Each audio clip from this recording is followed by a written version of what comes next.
రైతు భరోసా 15,000 రూపాయలు ఇస్తాం ఎకరానికి. కూలీ రైతుకు 12,000 రూపాయలు ఇస్తాం. కౌలు రైతుకు 12,000 రూపాయలు ఇస్తాం. ఆటో రిక్షా వాడికి 12,000 రూపాయలు ఇస్తాం. మహాలక్ష్మికి 2,500 రూపాయలు ఇస్తాం. కళ్యాణ లక్ష్మితో పాటు తులం బంగారం ఇస్తాం. 2,000 పెన్షన్ 4,000 ఇస్తాం. 4,000 పెన్షన్ 6,000 ఇస్తాం.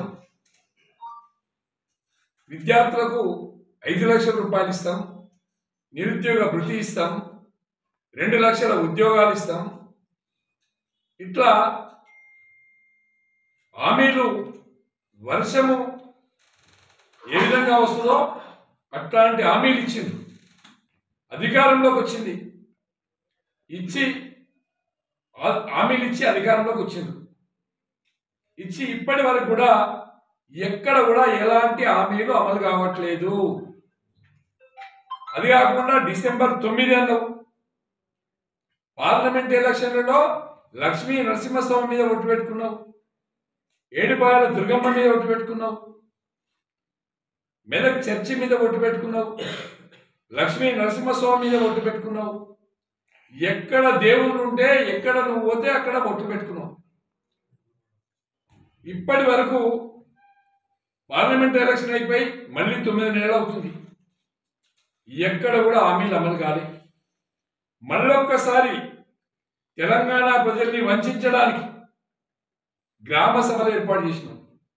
గ్రామ సభల కంటే ముందు ప్రజాపాలన పేరు మీద ఇంటింటికి అధికారులను పంపించి అప్లికేషన్లు తీసుకున్నాం.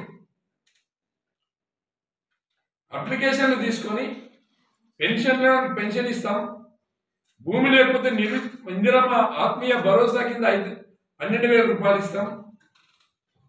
కౌలు రైతులను ఐడెంటిఫై చేసినాం, పెన్షన్ దారులను ఐడెంటిఫై చేసినామని చెప్పి మాట్లాడింది. ఇవాళ గ్రామ సభలు పెట్టింది. మళ్ళా గ్రామ సభలు పెట్టి గ్రామ సభలలో ప్రజలు నిలదీస్తుంటే రేపు మళ్ళా సర్పంచ్ ఎలక్షన్ ఉంది, ఎంపీటీసీ ఉంది, జెడ్పీటీసీ ఉంది, జిల్లా పరిషత్ ఎలక్షన్లు ఉన్నాయి, కోఆపరేటివ్ ఎలక్షన్లు ఉన్నాయి. ఇవన్నింటికి మళ్ళీ ఒక ఆప్షన్ ఉంది, మళ్ళీ అప్లికేషన్ పెట్టండి. మళ్ళీ అప్లికేషన్ పెడితే అన్నీ వస్తాయని చెప్పి మాట్లాడుతున్నాడు. అంటే మళ్ళొక్కసారి ప్రజల్ని మోసం చేసే ప్రజలు. జనరల్ ఎలక్షన్లో మోసం చేసిండ్రు, పార్లమెంట్ ఎలక్షన్లో మోసం చేసిండ్రు.